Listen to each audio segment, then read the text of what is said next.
নমস্কার বন্ধুরা, SK cooking girl চ্যানেলে আপনাদের সকলকে স্বাগত জানিয়ে আজ আরও একটি ভিন্ন রকমের রেসিপি নিয়ে আপনাদের সামনে হাজির হলাম। বন্ধুরা, গরম তো ভালোই পড়েছে, আর এই গরমের সময় আমরা সকলেই শেষ পাতে চাটনি খেতে খুবই পছন্দ করি। আজ আমি আপনাদের সঙ্গে একদম সম্পূর্ণ তেল ছাড়া আমের একটি চাটনি রেসিপি শেয়ার করব, যেটা খেতে কিন্তু খুবই দুর্দান্ত হয়। চলুন তাহলে আজকের রেসিপিটি শুরু করা যাক। বন্ধুরা, রেসিপিটি শুরু করার আগে যারা আমার চ্যানেলটিকে এখনও সাবস্ক্রাইব করেনি তারা অবশ্যই আমার চ্যানেলটিকে সাবস্ক্রাইব করে আমার পাশে থাকবেন। দেখুন বন্ধুরা, এই রেসিপিটি করার জন্য আমি এখানে প্রথমেই আম নিয়ে নিয়েছি। আমগুলির সাইজ কিন্তু খুব একটা বড় নয়। আমগুলি কাটার আগে আমি এখানে একটি পাত্রের মধ্যে জল নিয়ে তার মধ্যে 1 চামচ পরিমাণ মতো হলুদ আর 1 চামচ পরিমাণ মতো লবণ দিলাম। এরপর এই আমের খোসাগুলি ছাড়িয়ে নিয়ে আমগুলি পিস করে নিয়ে এই নুন হলুদ তৈরি করে রাখা জলের মধ্যে কিছুক্ষণের জন্য ভিজিয়ে রাখবো। এই ছোট আমের মধ্যে কোয়াশ বেশি হয়, তার জন্য এই নুন হলুদ দিয়ে রাখা জলের মধ্যে আমগুলি কিছুক্ষণের জন্য দিয়ে রাখছি, তাহলে আমের গায়ে আর কালো কালো দাগ আসবে না। দেখুন বন্ধুরা, এখানে আমগুলি অনেকটাই ছোট, একদম আটি তৈরি হয়নি। এই সবেমাত্র আটি তৈরি হওয়ার জন্য একটু ছোট্ট ছোট্ট পাড়া বীজ হয়েছে। আমগুলি ছাড়িয়ে নেওয়ার পর বেশ কিছুক্ষণের জন্য জলে ভিজিয়ে রেখেছি। এদিকে এরপর আমগুলি সেদ্ধ করে নেব, তার জন্য কড়াই বসিয়ে দিয়েছি। কড়াইয়ে কিছুটা পরিমাণ জল দিলাম। এরপর জলের মধ্যে আমি 1 চামচ পরিমাণ মতো লবণ দিলাম আর 1 চামচ পরিমাণ মতো হলুদ গুঁড়ো দিলাম। 1 চামচ পরিমাণ মতো লবণ এবং 1 চামচ পরিমাণ মতো হলুদ গুঁড়ো দিয়ে এখানে আমি ভিজিয়ে রাখা আমগুলি কড়াইয়ে জলের মধ্যে দিয়ে দিলাম। এরপর বেশ কিছুক্ষণ ভালো করে ফুটিয়ে সেদ্ধ করে নেব। বন্ধুরা, আজকের এই আমের চাটনি রেসিপিটি আমি সম্পূর্ণ বিনা তেলে করব। আপনারা সকলেই দেখুন, আশা করি আপনাদের ভালো লাগবে। আশা করি আজকের রেসিপিটি একদম ইউনিক একটি রেসিপি। দেখুন, প্রায় 5 থেকে 10 মিনিট মতো আমগুলি ভালো করে ঢাকা দিয়ে সেদ্ধ করে নিয়েছি। এরপর ঢাকা খুলে একবার নাড়াচাড়া করে নিচ্ছি আর সঙ্গে দেখেও নিচ্ছি ঠিকমতো সেদ্ধ হয়েছে কিনা। আমগুলি কিন্তু ঠিকঠাক মতো সেদ্ধ হয়ে গেছে। বন্ধুরা, আমগুলি এখানে খুব একটা ডিপে সেদ্ধ করব না, একদম এমনভাবে সেদ্ধ করব না হাত দিলে গলে যায়, আবার খুব একটা শক্তও থাকে। একদম মিডিয়ামভাবে সেদ্ধ করে নেব। 100%-এর মধ্যে 80% সেদ্ধ করে নিয়েছি। এরপর আমগুলি জল থেকে ছেঁকে তুলে নিচ্ছি। এখানে কড়াইয়ে আবারও কিছুটা পরিমাণ সাদা জল দিয়েছি। এরপর সেই জলের মধ্যে 4টে এলাচ, 4 পিস দারচিনি, 2টো শুকনো লঙ্কা, 1টা কাঁচা লঙ্কা চেরা দিয়ে দিলাম।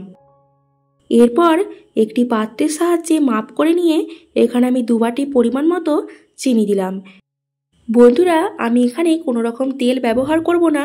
এখানে আমি এরপর সামান্য পরিমাণ লবণ আর সামান্য পরিমাণ হলুদ গুঁড়ো দিয়ে দিলাম। চিনি না গলে যাওয়া পর্যন্ত বেশ কিছুক্ষণ ভালো করে নাড়াচাড়া করে নেব আর ভালো করে জলটা একটু ফুটিয়ে নেব। দেখুন, 100%-এর মধ্যে 50% চিনি গলে গেছে। এরপর আমি সেদ্ধ করে রাখা আমগুলিও দিয়ে দিলাম। বন্ধুরা, এরপর এই আমগুলি দিয়ে বেশ কিছুক্ষণ ভালো করে ফুটিয়ে নেব। আপনারা এখানে আপনাদের মতন করে একটু দেখে নেবেন, কারণ আমি এখানে বেশি রকম জলজলে ভাব রাখবো না। আমগুলি একটু সামান্য জলজলে ভাব রাখবো, সেরকমভাবেই ফুটিয়ে নিচ্ছি। আপনারা যদি বেশি পরিমাণ জলজলে ভাব রাখতে চান তাহলে একটু অল্প সময় ফুটিয়ে নেবেন। আমি এখানে বেশ কিছু সময় অন্তর অন্তর ঢাকা দিয়ে দিয়ে আবারও নেড়েচেড়ে নিয়ে কিছুক্ষণের জন্য ভালো করে ফুটিয়ে নিচ্ছি। এরপর আমি প্রায় শেষের দিকে নামিয়ে নেওয়ার কিছুক্ষণ আগে 7 থেকে 8টার মতো কাজু বাদাম এবং 7 থেকে 8টার মতো কিশমিশ ওপর থেকে দিয়ে দিলাম।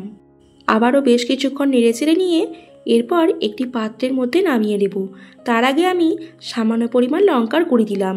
বন্ধুরা, এখানে আপনারা লঙ্কার গুঁড়ি দিতেও পারেন, আবার না দিতেও পারেন। চা চামচের 1 চামচ পরিমাণ মতো চাট মশলা ওপর থেকে দিয়ে দিলাম। বন্ধুরা, এখানে আপনারা ঝালের পরিমাণটা আপনাদের মতামত অনুযায়ী দিয়ে দেবেন, কারণ চাটনি অবশ্যই মিষ্টি মিষ্টি হয়, কিন্তু ঝাল মিষ্টি দুরকম ব্যালেন্স থাকলে খেতে কিন্তু দারুণ লাগে। অনেকে আছেন মিষ্টি খেতে পছন্দ করেন, আবার অনেকে আছেন ঝাল মিষ্টি দুটোই খেতে পছন্দ করেন। আপনারা আপনাদের মতামত অনুযায়ী ঠিকঠাক মতো করে দিয়ে দেবেন। দেখুন বন্ধুরা, এখানে আমের চাটনি একদম কমপ্লিট। এরপর শেষ পাতে পরিবেশন করার জন্য আমি এখানে একটি পাত্রের মধ্যে নামিয়ে নিচ্ছি। খুব অল্প সময়ে তেল ছাড়া একদম সামান্য উপকরণ দিয়েই আজকের এই রেসিপিটা ঝটপট করে বানিয়ে নিয়েছি। এরপর তো আমের সিজন চলে এলো। আমরা অনেকেই আছি বড় কাঁচা আম দিয়ে বা বড় পাকা আম দিয়ে অনেক রকম রেসিপি বানাই, কিন্তু এই ছোট্ট ছোট্ট কচি আম দিয়ে কোনো রকম রেসিপি বানাতে পারি না। তাই আজকে আপনাদের জন্য এই রেসিপিটা নিয়ে এলাম। একদম সামান্য উপকরণ দিয়েই শেষ পাতে পরিবেশন করার জন্য আমের এই চাটনি রেসিপিটি আপনাদের কেমন লাগলো অবশ্যই কিন্তু কমেন্ট করে জানাবেন। বন্ধুরা, আশা করি আজকের রেসিপিটি আপনাদের সকলেরই ভালো লেগেছে। অবশ্যই আপনারা এই কচি আম দিয়ে এই রেসিপিটি বানিয়ে দেখুন। আশা করি আপনাদের সকলেরই শেষ পাতে এই আমের চাটনি রেসিপিটি অনেক ভালো লাগবে। তাহলে বন্ধুরা, আজকের রেসিপিটি আপনাদের কেমন লাগলো অবশ্যই কমেন্ট করে জানাবেন এবং পরবর্তী রেসিপিগুলি দেখার জন্য আমার চ্যানেলটিকে সাবস্ক্রাইব করে আমার পাশে থাকবেন। আপনারা সকলে ভালো থাকবেন, সুস্থ থাকবেন। আবার দেখা হচ্ছে পরের দিন নতুন কোনো একটা রেসিপি নিয়ে।